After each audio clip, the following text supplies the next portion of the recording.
नमस्कार मित्रांनो, राज्यातील शेतकऱ्यांसाठी अत्यंत महत्त्वाची बातमी समोर येत आहे. सध्या सुरू असलेल्या अर्थसंकल्प अधिवेशनात कर्जमाफीबाबत सकारात्मक संकेत मिळत आहेत.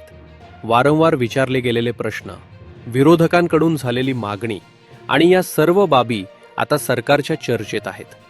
थकीत कर्जमाफी तसेच नियमित कर्जफेड करणाऱ्या शेतकऱ्यांना प्रोत्साहनपर कर्जमाफी याबाबतही निर्णय होण्याची शक्यता व्यक्त केली जात आहे.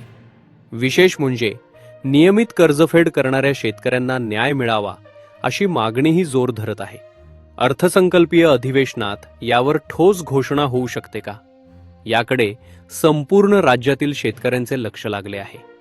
मित्रांनो, पुढील काही दिवस अत्यंत महत्त्वाचे असणार आहेत.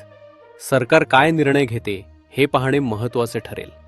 अशाच अपडेटसाठी, अशाच महत्त्वाच्या माहितीसाठी चॅनलला लाईक, शेअर आणि सबस्क्राईब करा. धन्यवाद.